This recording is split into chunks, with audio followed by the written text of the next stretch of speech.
Hi and welcome to another episode of the Getting Things Done podcast from Vital Learning. I am Morten and I am here as always with my good friend and colleague Lars Henriksen. Pendriksen actually. Привет, Lars. Привет, Morten. I don't know what that would be. But anyway, good to see you as always and good to be with our listeners out there. We always start off with a quick reminder to remind you of the purpose of this podcast, which is to help you learn GTD or become even better GTDers. So we hope that today's episode supports you in that. If you are new to GTD, we always recommend you go back and listen to episodes 1 through 6 to get an introduction to the basics of GTD, the 5 steps. And today's episode is number 88 of the podcast. And in today's episode, we wanted to talk a bit about GTD and AI. Indeed, we did find that timely to do that, and we've done something we don't often do. I can't remember if we ever done that, to be 3 people on the podcast. So I would like to welcome our colleague from Estonia, Paul Vahur. Welcome, Paul. Hi. Hi, everybody. Hey, Paul. Thank you, Lars. Thank you, Morten, having me here. Yeah, you're most welcome.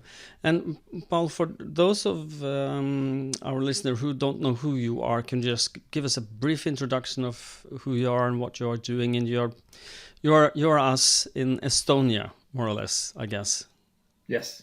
I'm in Estonia. I'm from Estonia, so I'm a GTD trainer and soon to be coach. I've been teaching GTD for close to 3 years now in Estonia. I've been doing GTD for 11 years, so I have some experience with GTD, and I'm happy to kind of announce as well, maybe here, that I'm now part of the Vital Learning network, and being Estonia is now part of the Nordics plus region. So that's about me briefly. Good. Well, good having you here, and welcome to the Nordic Plus regions. Yeah. Woohoo. Ooh. Yeah. And one more piece of background that you might want to for those of you that listen to this podcast and that knows Paul, you also know that he is a consultant in Microsoft, and you might want to do some disclaimers before we start, Paul. So my camera's unfocused for some reason. I don't know. Hey.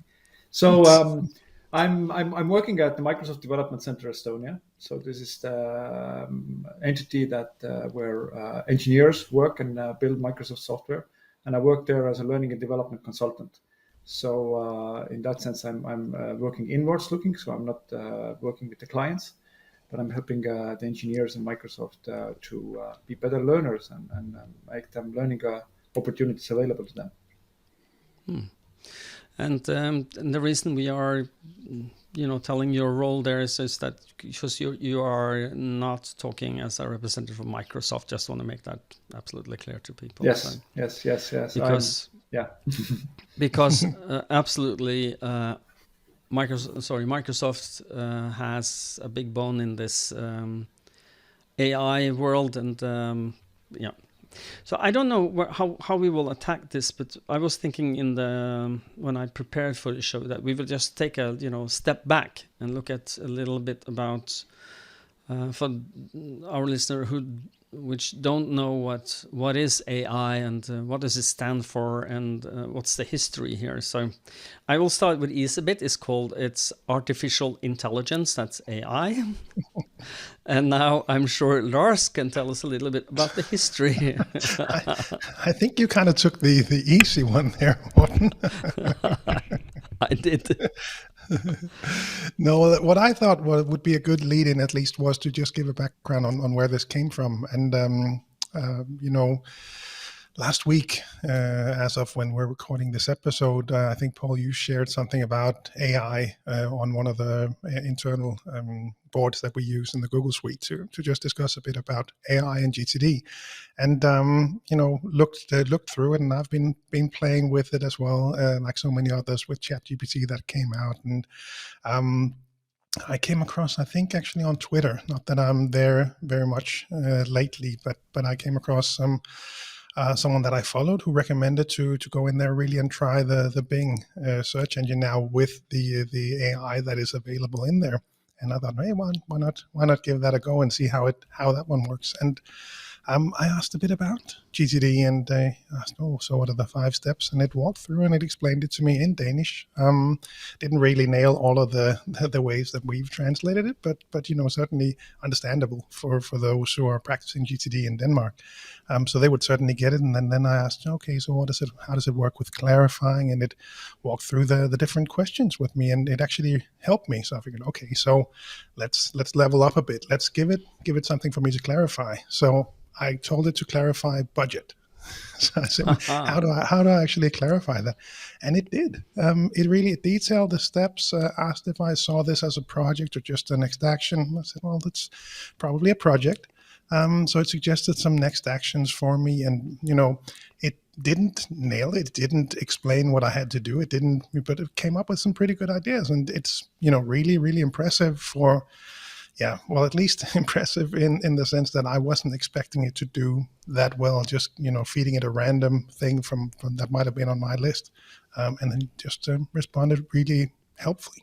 So that was really the starting point, at least for me, in order for us to talk about it. Yeah. I'm going to say something about my journey with ChatGPT, because it started quite a long time ago, or when it came out, more or less, so OpenAI. But Paul, what have you been dabbling with? Have you tried it out at all? Not really that much. I've been reading a lot about it, so that's what usually I kind of do. I'll do a dive into the kind of the theory of the stuff, etc. So I've seen a lot of examples of how people use it. So and it's kind of you can't keep track, like the ChatGPT 4 came out. What is it? 3, 4, 5 days ago. So and it's already probably taken over the world with us knowing it. So you just if you're busy with other stuff, you can really catch up with those. So and probably once you get around, it's probably ChatGPT 5 is out, and you need to forget everything about ChatGPT 4. So it's kind of moving very, very fast, and that's kind of the decision you have to make, like when do you jump on the board of these things. And we are not going to dive into the different, the different solutions, others than just give you an overview of them. That's what has been my idea here, and but to try and relate that to getting things done. What does it actually mean? What could it mean in the future, and what are some of the things that we are seeing as dabbling with this a little. So for those of you who don't know what ChatGPT is, it's or AI as such. It's we talk about ChatGPT, and a lot of all of the AI models are working by the same context or same idea. You feed it some sentences or questions or something you would like it to do, and it will then try and understand what you want, and then word after word trying to tell you, or image after image or video after video, trying to enhance the output. And GPT is generative pre-trained transformer, which is a fancy way of saying that it will take what you give it and try and generate something it thinks you want. And I've been dabbling with OpenAI for maybe 2.5 months now or something like that. I don't remember when I started this, quite some time ago.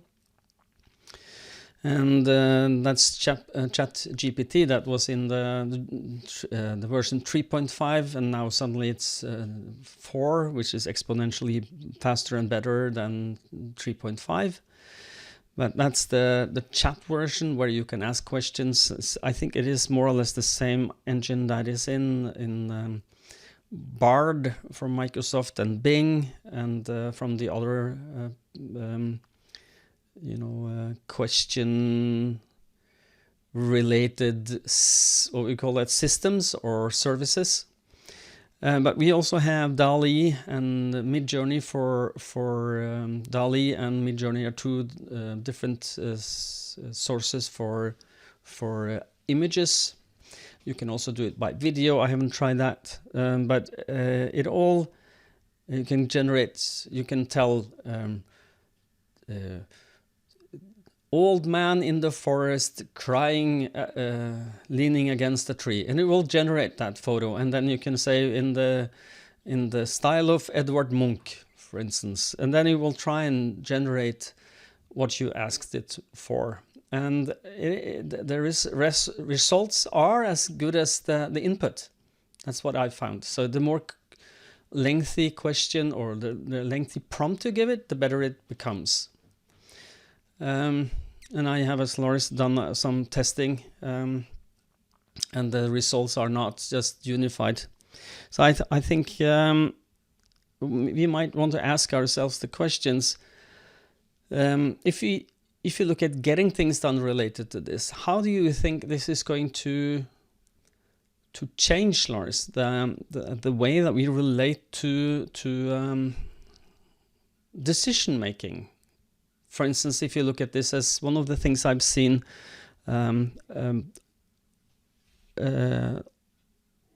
Microsoft came with Office 365 Copilot. It was just announced just a couple of days ago, just before the weekend, where it is a way of helping you making decisions, help you create synopsis and of long text or email threads that you wanted to work at, and give you a summary. How do you see this? If you look at the Office 365, because that is a suite. It will be in Excel. It will be in PowerPoint. It will be in documents, Word. And how do you see that, Lars? How do you think it can help us? I think that's for all of the integrations with Microsoft. Paul is probably the better one to respond. I think maybe I'll throw that one over to Paul instead. Well, I guess it's what we usually do when we do knowledge work. We kind of generate text, right? Or at least that's the way we try to convey the kind of meaning or what we want to do. And then obviously some people are better than others in expressing in words what they do. So I guess this probably helps at least those people who are more struggling with the words. But also, I guess it's kind of helps you in kind of searching the information or putting the information together.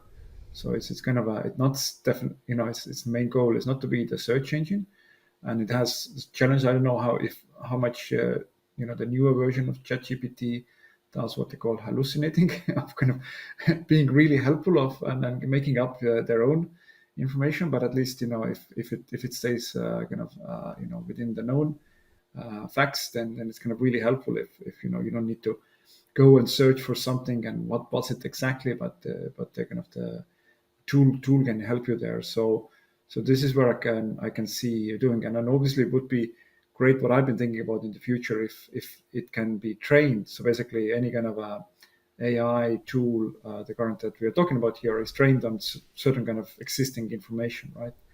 So would be really cool if it will be trained on what you have written before. So it really sounds like you, right? So it's rather than sounds like Morten. it sounds like Paul writing. So that would be useful, helping you basically to kind of do something that would have taken you more time by yourself. Yes, and I just want to make a comment on that because that's part of the new system, the model that I saw that at the presentation of Office 365 Copilot. Is that it will become you, or with your words, it will take whatever information you gave it and then sift it through. I think they call it LMS.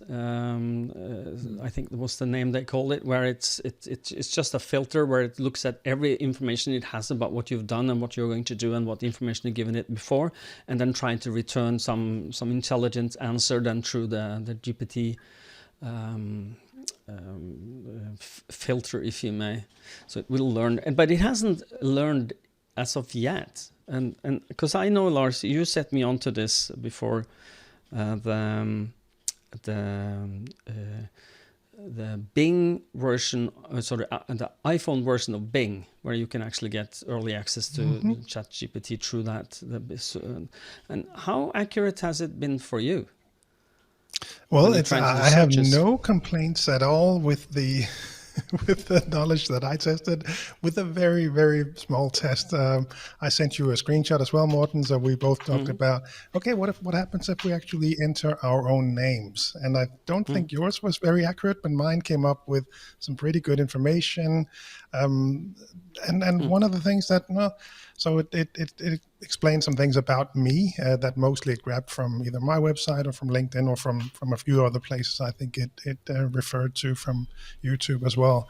And so it asked, so why are you asking about Lars? And I said, well, I heard about his seminars. And it says, that's exciting. His seminars are very popular and recognized. So I have no complaints. I have no complaints about the data. It's very, very smart, I think. It's not only trying to give you information, but also kiss your butt. So, yes. 5 stars for me. Yeah, 5 stars. Yeah, well, I did the same like you did, and then I asked him who is Morten Røvik, and it came up with I'm master trainer, executive advisor, and but he says also I have written several books, and that kind of like threw me off because that's something I want to do, but I'm not done yet. So kind of like whoa, but. Apparently, then Bing thinks that I've co-authored the 3 books of David Allen, nice. Which is kind of like I didn't want to correct Bing for that, but of course, but I did, and I said, I'm sorry, but you are wrong because I did not. He did not co-author this with David Allen. No, you're. It's like, yeah, you're correct. He didn't, but he translated it. No, he did not. I have been on the a consultant when it comes to translation for the book, but I did not translate it. But it is, and then I asked, will you remember this for later for someone else? And no. I will not. So you will have the same faulty information, and I'm sure this will help be better after after a while, hopefully. But right now, it feels like it can become a lot better. At least that's how I feel about it. But let's then okay. So now we tried a little. We dabbled with it, and I have. Some of the things that I think it could be helpful. For instance, something I find a little difficult is to try and come up with ideas for writing. So I've asked for some suggestions based on getting things done. What could I write about? And then it gives some headlines. Yeah, that's interesting, and etc. So that I think is good. But if you look at the future, how would it affect a knowledge worker's everyday life? And this is an open discussion now. So Lars, what do you think? Well, at least for me, I was thinking thinking through GTD and where it might make sense today or sometime in the future, at least, when I just played around with it now for clarifying, I can imagine for people that are really, in a highly associative mode, struggling to come up with ideas, how do I break this down? How do I move this thing forward? Just those few ideas that I got on budget were, again, pretty solid. It might be that you have very specific tasks and it wouldn't come up with any good ideas, but I think those are things that overall in the future will get better. So ideas for clarifying might be one place where AI can help. One other thing that I thought about was, let's say you're doing the natural planning model and you've defined a really cool vision, or you have a few lines describing a vision. What might happen if you fed those lines to AI? I imagine in some cases it'll come up with better ideas than me, or things that I did not think of, or approaches that we might take, or let's say you even introduced we have that series of questions that you might make use of when you go through the natural planning model. Is there any sort of politics involved, or would there be a good PR angle to this, or those kinds of things? I'm sure ChatGPT or any other AI could be really helpful in that sense. So that's one place where I would want to play around with it some more to see how that might work. One other thing, like you said, engaging in the sense of maybe doing some of the tasks, helping you elaborate, get started on some of those writing tasks, for example. Surely that'll be helpful as well. And the one last thing that I thought of was, the higher horizons part. I'm wondering how it might work with that. And can you feed it something about a vision that you have, that you want to do something specific, and it'll come up with ideas for that might turn into goals or projects or even next actions, for example. I'm not sure that it will give you specific answers, but if you have some kind of starting point, I would be tempted to at least throw some ideas at it and see what it comes up with, because based on just the very limited testing that I did, pretty interesting things that showed up. So those were at least just a few things, a handful of things that I came up with just now to, how might it be helpful? Paul, do you have something you would like to add to that? Some thoughts Yeah. that occurred to you? Yeah, I've been thinking probably where it might help, especially maybe of newer GTDers or somebody who's getting started with GTD, might be of better defining or better writing down what the next action is, right? So I mean, what we as coaches and trainers advise people to do is write down like very specific, like, so it's not like a mom, or it's just like call mom, and it's better yet if you say call mom regarding a specific topic. So I think that's where ChatGPT can maybe kind of like if you can kind of see what your input is or what you're doing. And I'm not sure the current kind of iterations is connected to any task managers yet, but it can kind of say like, hey, maybe it's better to write down this longer version, and then once you do it, it's kind of easier for you to then start engaging with. And the same for projects, right? So as defined as desired outcomes. It's not that it will probably offer you right away the right version, what you actually want, but it might offer you like 5 to 10 options, and then probably maybe some of them is kind of something that suits you, and probably even very likely if you are an amateur GTD or a new GTD, it's the options that it probably offer might be even better than what you have in mind. So I think that's one place where it can go. Another thing which I was thinking, and I'm not sure if this kind of this chat-based things can do, but it's maybe categorizing, or in a sense like organizing. So basically kind of advising to which category to put things. So that's where it might help you as if you're practicing GTD. So like that sounds like a project. You want that to go on your project list. Yes. This is the and next this action. Called, it has calls list. Yeah. Yeah, I was thinking also is that some of the things that I've been it's not going to put we are all three coaches here, getting things done coaches, but and we make our living helping people learning, getting things done. But one thing that I would love to see inside, for example, Microsoft To Do and all the other apps that you can use as task managers, is just you can add a layer of getting things done questions. So you capture something in your inbox. Maybe later then you will need to clarify it. It will then ask you have 10 items in your in your inbox. Would you like to clarify them? Or would you like me to put aside some time for you to clarify them? Last time you had 10 things in, it took you 30 minutes to clarify them. And then if you say yes, it will put it in the calendar at a convenient spot. And then when you sit down, it can feed them back to you and ask you the questions. What is it? What does it mean to you? Are you going to do something about this? Yes or no?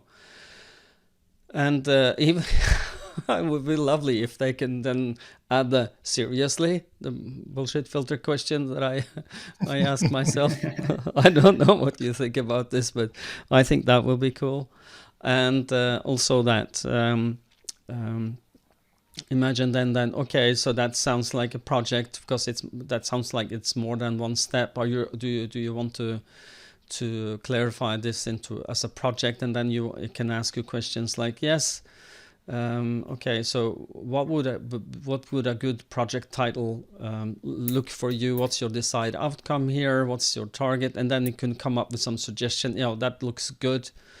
So it can help you with the thinking that is required to get good at getting things done. It can make it fairly fast because it's integrated in your system. You don't have me or Lars or Paul by your side when you're doing this, but you have a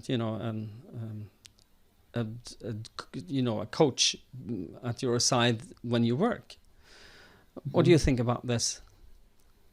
Yeah, I think so. I mean, it's kind of like it's more like giving you prompts, which would be ironic because that's how you kind of work current AI. You give like prompts to the AI, but now maybe AI giving prompts to you is like in the forms of questions.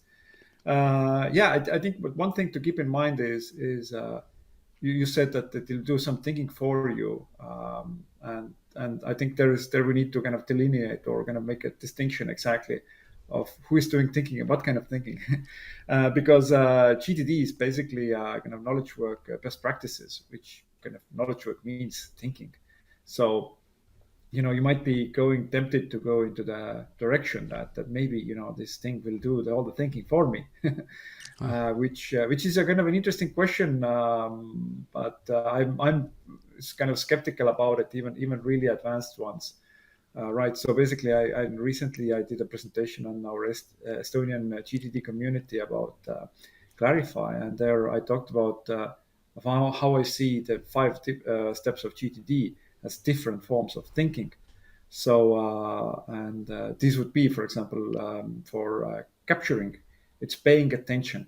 So just what has your attention, you personally. So this is something probably it's not something that we can give to AI, right? It's like I'm paying attention for some things right now, which I don't even know why I'm paying attention to those, right? No. So I don't think that the AI can kind of do it for me. Yeah. No, but I was thinking that maybe the AI could prompt you. Do you have something? Now I see you're not doing something. What has your attention? Capture it. Yeah. I don't know. Yeah, exactly. It can kind of prompt you. It can kind of help you. But I think it's this what has your attention is still yours. And I think sometimes it's kind of maybe it's been obvious, right? A new email arrived and maybe it says like it's well, you have forgot to do your tax declaration on time, right? And then maybe ChatGPT can say like, "Hell, do you need help with submitting the tax forms?" Like, well, yes, please, right? But it also might be that learning a little bit or knowing something about psychology is that sometimes we don't even know why something has our attention, right? Because it's very kind of subconscious to some sense, right? That the reason for that is subconscious. So in that sense, I don't see how the AI can replace that. And the next stage then is to clarify, where we need to make decisions. And again, here the AI might give us few options, but what is the best decision for us is still for us to decide, right? Because it kind of needs to take into account everything else that's going on in your world, and how you're feeling about the future and how you're feeling about the past, and etc. So this is another thing I think where AI probably can aid a little bit, but can't do it for you, right? Because you're making decisions about your life and your work. So and you, because you'll be the one who needs to take responsibility for that. So the AI is kind of like, hey, whatever, I'm gonna suggest a few crazy things, right? But what is the final choice is still yours to make. So and then the third one is kind of organizing. So that's where I think that based on what you're going to wrote down as your next action, that's where and maybe what's the kind of the general area what you're talking about. Then that's where ChatGPT probably can maybe help the most. Like saying like, hey, it sounds like it belongs to this category or this list, right? And then said yes, let's put it there, right? but then again, the fourth one, reflecting, I think this is definitely, this is probably might be the most after attention that where AI can't do it for you, because it's kind of, you need to review what have you all said to yes to. Yeah. What I would love is the functionality in Outlooks and then AI assistant saying that, oh, you haven't done a weekly review the last 2 weeks. Would you like me to schedule one tomorrow? You have 2 meetings. Do you want me to cancel them for you? Politely. Yeah. That because a lot of people, but I'm joking, but I'm not, because I meet a lot of people who are scared of saying no to other people. If you meet a yes person, which is probably a lot of people saying I say yes too often, and then it's very difficult to say no to things and set boundaries for yourself. It might it might embolden you to say, okay, but I didn't do that. It was my assistant. So it was good for me. I'm wondering. I mean, the current version, I think that's probably the ChatGPT 3, and I haven't heard about the 4 one yet. But the 3 is very kind of, as Lars described, or Morten, you described about. It's very pleasing, right? That it says like, hey, Morten wrote those books. Like, oh, he didn't wrote it. Oh, he translated it. No, he didn't translate it. Right? It kind of wants to give you, and it's interesting. That's probably I don't know, philosophical computer science. This question is why that is, right? Because as far as I know, the guys who developed don't know even why it is like this kind of pleasing AI rather than like factual kind of strict one. So there's might be a danger there. It's like, do you want me to cancel these meetings to have a weekly review? And it's like, and you might kind of say like, whatever, you're maybe in a little bit bad mood, or you're very hectic or whatever, and you can say like, never mind the weekly review, forget about it, right? and then it actually might forget about it, right? It's not prompting you again, because that's the kind of the danger is when it helps us, right? So based on what kind of like an input, right? What is this input? Is it our best selves? Like, is it our most recent or our most recent selves, right? So it's like, I'll just make sure that Morten is never, how to say, agitated because of what I ask, right? But then we know that we need to ask some tough questions sometimes, and that's what we do as coaches as well, right? It's like, you might be writing down the next action and ask AI, is that a good one? And AI say, yes, this is a very good one, very good, well done, right? While we as a coach was like, that is a bad AI. yeah, exactly. But then, like, how does the AI know it's a good AI, right? Because then it needs to kind of have some kind of a standard of compared to, right? Yeah. I'm not saying that this is the future, but in the Bing app, you have 3 different levels. It can be neutral, accurate, and what's the first one? Do you remember, Lars? The 3 different, like humorous or frivolous or something like this, a little more fantasy. But it is for a GTD system. It can. I see some benefits here, and I've been thinking about. I don't know what you think about this. This is a statement, and I would like to hear what you think about this. And I would like to, Lars, prepare yourself. I will ask you. So, because my statement is that I believe that. People are scared of anything that's new, and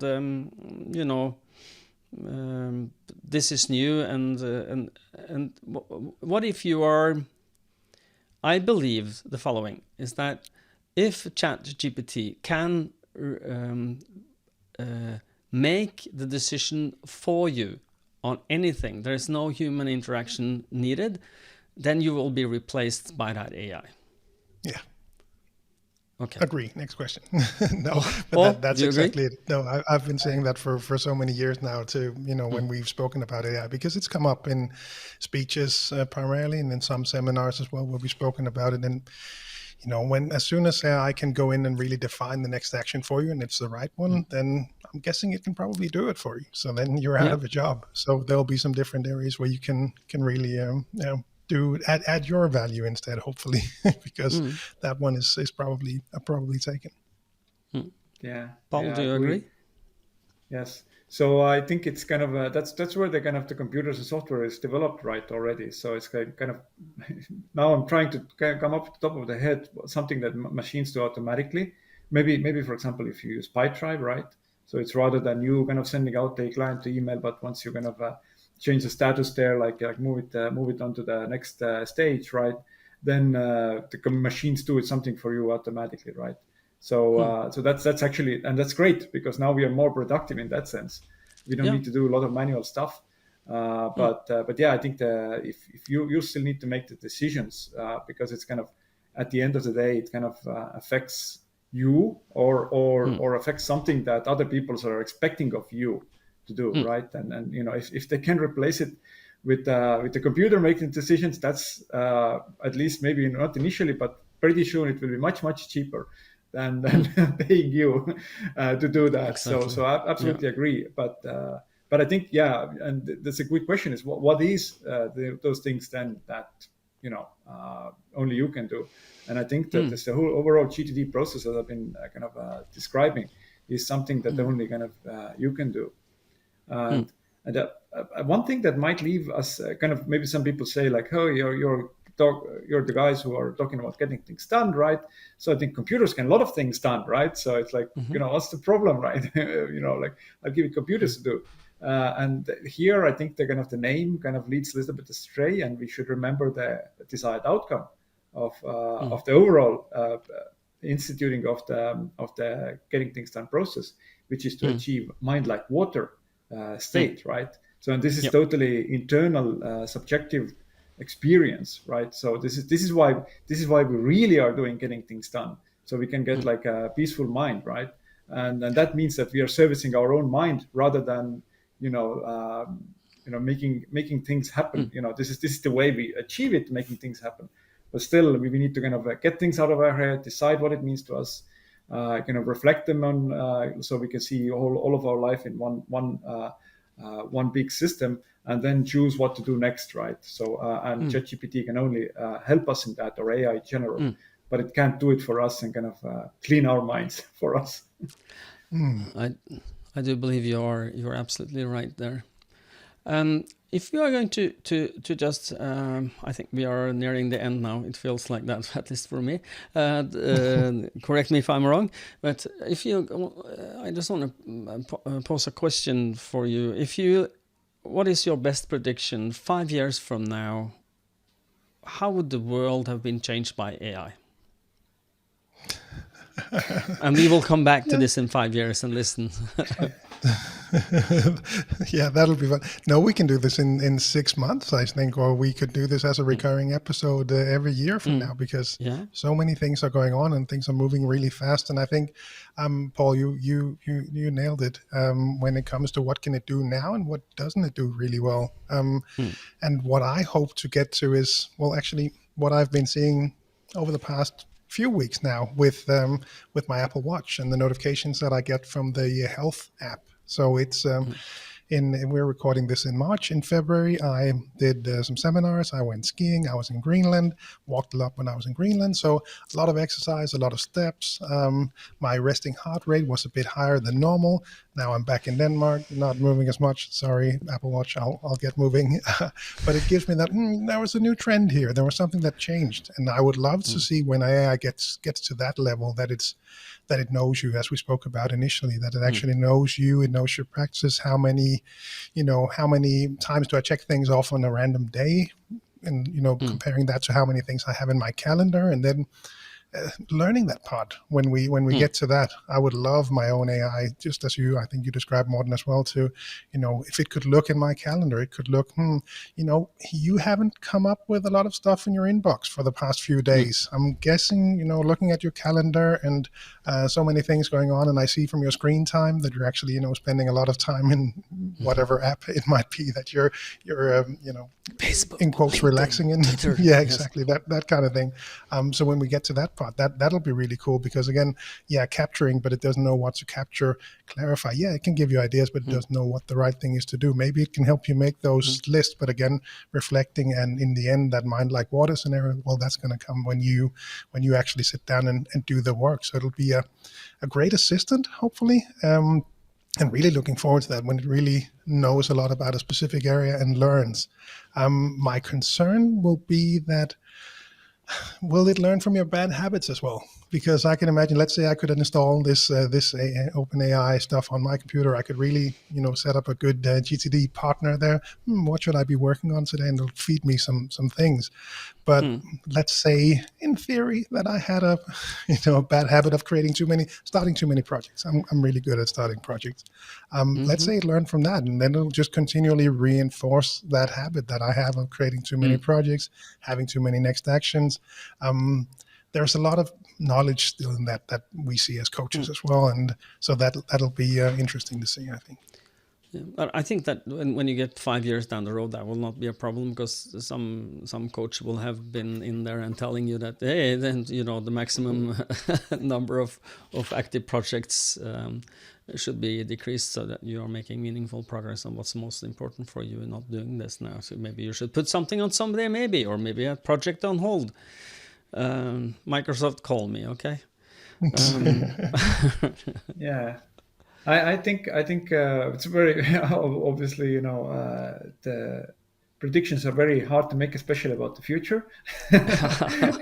I think we can probably you can maybe speculate something happens, but now it's almost impossible to say in what time frame, right?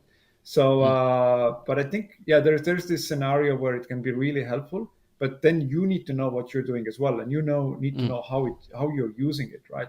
So I can definitely see a way of like it's probably maybe we can take people who are otherwise not so interested in learning GTD or motivated, right? And it's like, and then going to use like this maybe a virtual AI coach to do that, right? And then because they are kind of hoping that the kind of the coach does all the work for them, or trusts the first next action option, first project definition that comes out of it, like implicitly, without kind of checking it. This might lead to some people astray, but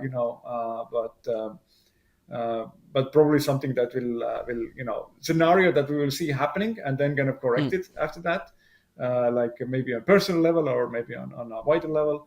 But yeah, I imagine that one possibility is that we are looking, as is the GTD teaching community or everybody connected to David Allen Company and etc., that we are looking more ways of teaching GTD, right? So there's a lot of options. Now we have, you can read the book, or you can read the workbook, for example, GTD workbook. Then probably we'll have some version of GTD teaching AI, around here, and but another thing is probably, I read an article, actually, it was so funny. So I read an article, somebody had made a summary of David Allen book, right? And it was a pretty long article. And I read it, and it was kind of funny. I don't know, maybe the AI thing wasn't back of my mind, but there was some strange places in there, which otherwise made kind of the text was okay, but it was like, and I felt like that somebody had made a summary using an AI, ChatGPT, right? Because there was like some sentence where I think verb or something was missing, weirdly, etc. So, and then kind of maybe some details were emphasized. So obviously, once we get ChatGPT 20, right, then it's so advanced, so it doesn't make these kind of mistakes. But it still kind of feels that what we might want to get to is to human interaction, right? So we don't want to interact with the machine. We want to interact with the human, right? And maybe the human is not as precise or knowledgeable about the topic that we are, but at least it's another human. Yeah, I don't think you actually met a lot of introverts yet. Well, I have. They prefer not to talk to people at all. I work with I work in the IT sector, and that's sorry to my colleagues, but it's more introverted people than extroverted people. So yeah, but I mean, I think that's one of the way of going. That once the machines gets better and better or something, the first hurrah will be, my machine will do everything for me, right? And the second ouch will be, it's like, well, but it's kind of, it doesn't feel like stupid. It's stupid. It's stupid, but it's also like it doesn't maybe have the personality, or it has a weird personality, or I just want to talk to a real person, please. So I think that will kind of these kind of polarize these opposites will kind of polarize a little bit more. That we'll want to go back to kind of human interaction more. I'm thinking now that one of the things that I would like to see is that, and I think that AI would be good for, is to help people, assist them in making decisions, meaning that it will prompt them with the correct questions, and coming up with suggestions, and help you make that decision. But the decision making itself must and should still be made by a human, I think, because or else we will all be out of a job very, very quickly.